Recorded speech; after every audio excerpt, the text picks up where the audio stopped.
So I've had my Solar A1.6 FBB29 for the best part of a year now, and I can comfortably say that the EverTune Bridge is my favourite system I've tried so far.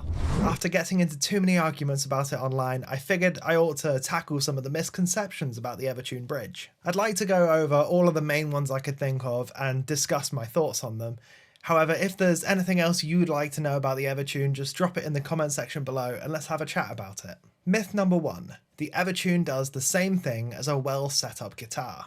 Probably the most common myth I hear around the EverTune is when people say things like, "My Floyd Rose can do that," or "A well set up guitar shouldn't have any problem staying in tune anyway." One thing that the EverTune counters that most normal bridges can't is fluctuations in temperature and humidity. I'm from the UK, so I'm very aware of these temperature and humidity shifts. While I'm pretty good at setting up guitars so that they stay in tune well between takes, one thing that they don't stay in tune for is staying on the stand for a few weeks. This Solar with an EverTune is the only guitar I can comfortably pick up off the rack every single time and know that it's going to be in tune. I am also aware of brands like Aristides who are designing their guitars with materials that are made specifically not to shift with this temperature and humidity. But these kind of advancements are out of most people's price bracket. There are also a few features of the EverTune Bridge that are fundamentally impossible to achieve on standard guitars. One of those being is that it counteracts pitch drift. Now for me, this is actually the most important factor of the EverTune Bridge. Pitch drift occurs especially when you're picking hard. If you pull up a tuner while you're picking hard, you'll notice that the pitch drifts upwards and then slowly returns to pitch. The common advice here has been to tune to the attack of the note rather than its decay. However, I found with the EverTune Bridge that you can tune to either the attack or the decay and it will stay in tune regardless. The typical variances for this, especially in lower tunings, are somewhere around 30 to 40 cents. Now, with the EverTune Bridge, I found this to be closer to 4 to 6 cents. Since the EverTune also counteracts with the varying pressure of fretted notes, you actually get better intonation as a result. Perfect intonation on a regular guitar requires a feather-light touch.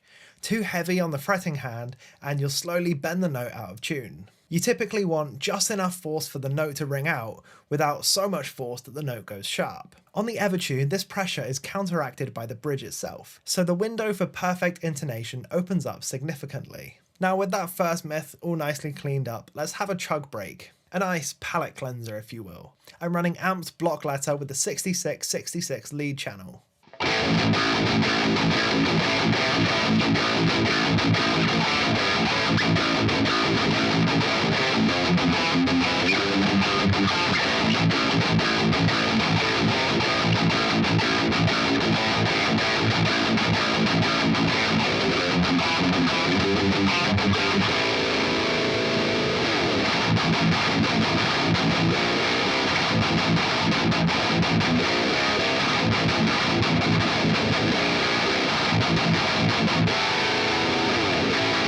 The next myth is that EverTune lets you dial in your own string tension. People think that the tension is set at the tuning keys. Now this one is mostly false. Let me explain what the tuners do on the EverTune system in a little bit more detail. The EverTune splits the range of the tuning key into 3 zones. The first and the third zone will be familiar to anyone who's ever tuned a guitar before. You tighten the tuner and the string raises in pitch. The middle zone, or zone 2, is where the magic of the EverTune really occurs. For the whole middle zone, you can adjust the tuning key and the note won't change. So while the tuning key does set the tension to the correct spot, it doesn't let you fine-tune the exact tension, as tension is a measured combination of your scale length, your string gauge, and your tuning. The tuning keys simply put this tension into the correct zone, so that is to say you can't have control over both your tuning and your tension. That brings me nicely on to my next point. I've heard people say they like the idea of the EverTune Bridge, but they still want to be able to bend notes. Well, back into that zone system, the cusp of zone 2 and zone 3 is where you're able to bend notes. I normally set my EverTune up so that the bottom 3 strings don't bend. This gives them the perfect tuning stability, but the top 3 strings do bend with a little bit of pre-bend first. Now there is something of a knack to this system. If you set it up right into zone 3, you will have all of the normal bending that you'd get on a normal guitar, but you forgive all of the benefits of the EverTune Bridge. However, if you set it up where there's a little bit of pre-bend required before the note starts raising in pitch, That's really the sweet spot. I will say you may need some time to adjust to this because that pre-bend can really throw you off if you're familiar with bending notes. It's very easy to overshoot or undershoot when you try and compensate for it.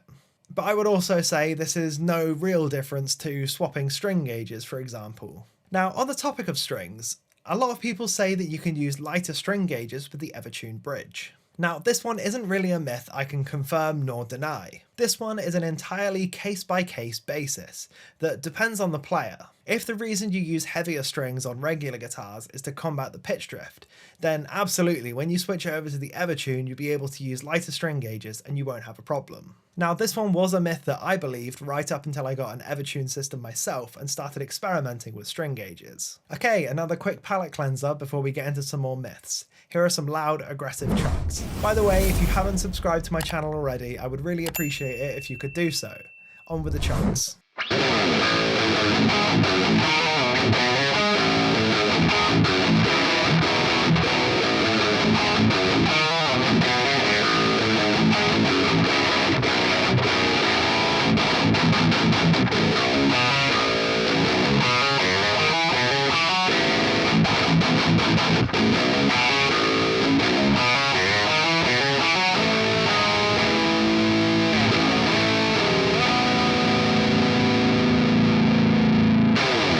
Myth number 5. The EverTune bridge is harder to set up than a regular guitar. I think a lot of people see the complex system of the EverTune and assume that it's a difficult bridge to adjust. It looks pretty daunting, and as some new tech with some magic features, I can understand why people would think that it'd be hard to adjust. But actually, this is no harder to adjust than a standard flat hardtail. Now, the unsung hero of the EverTune bridge is this EverTune key. With this single key, you can adjust your tuning, your action, and your intonation. This means that you're not swapping between different Allen keys and different screwdrivers like you would for a normal, say, hipshot hardtail. Another important fact is that rather than 2 action screws per string, you've only got 1. While the tuning and the tension can be something of a balancing act, it's nowhere near the complexity of something like a Fender Strat. I do think this is a myth that's sort of entirely baseless, really.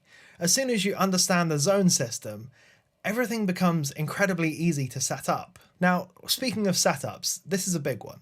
People think the EverTune is impossible to change tuning and string gauge on. I do get where this myth is coming from. I mean, the whole point of the bridge is that it never goes out of tune regardless of what you do to it. So it's understandable that some people might think it's difficult to change the tuning on it. That said, changing the tuning and the string gauge really isn't that bad. You just set the tuning key up so that the string is in the middle of zone 2, and then you use the tuner at the bridge to adjust it. I found that about 13 half turns makes for a full semitone of adjustment. Now, once I'd figured that out, that made the whole setup process so much easier. Now, I want to address another myth that I had believed before I tried the EverTune system for myself. The myth that the EverTune kills all the sustain and the resonance of the guitar. While it is true that the EverTune takes a heavy chunk of wood out of both the front and the back of the guitar, I haven't found this to have too much of a negative issue on either the sustain or the resonance. Now, I'm not the Gary Moore type, so I'm not expecting my notes to ring out for 14 minutes straight, nor do I expect most EverTune users are. I haven't got the equipment required to do a full scientific test of an EverTune bridge versus a non-EverTune bridge in the same environments. However, this isn't the dull, dead sound that some people would have you believe. I would say this is going to be sort of another case-by-case basis. If you put an EverTune into a guitar that already sounds incredibly dead, dull and lifeless, I can see that that would have a negative impact. I'm just going to play unplugged through the microphone so that you can hear the resonance of the guitar.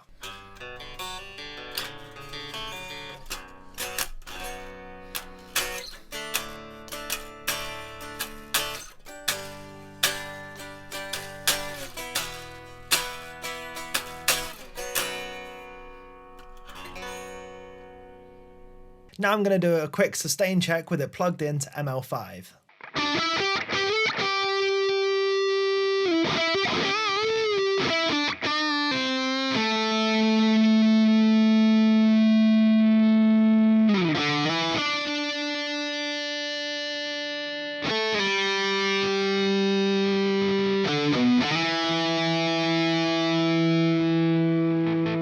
So that's about as long as I would need a note to sustain for, and it holds up perfectly fine, so that works for me. Okay, myth 8 comes from the camp of EverTune users themselves. A lot of people think the EverTune bridge is the absolute perfect system with nothing needed to change whatsoever. I disagree. The advancements made for the EverTune bass bridge have sort of opened the door for what could be the Guitar Bridge 2.0. Now this is all going to be purely speculation from here, but I reckon we'll see at least some of these improvements be included with the EverTune 2.0.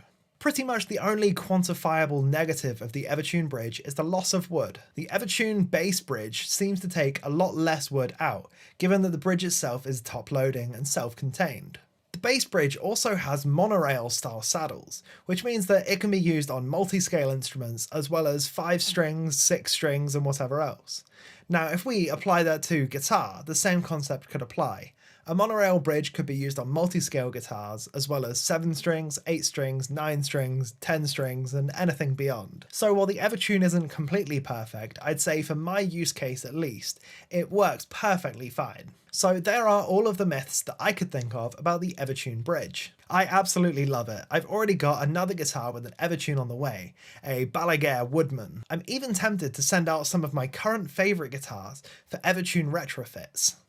Now these are pretty pricey. The price of a retrofit is somewhere around £400 to £500. Okay, if you're still curious about the EverTune bridge, or if there's anything else you need to know about it, drop a comment below and let's keep this conversation going. Thank you so much for checking out this video. I've been Kai.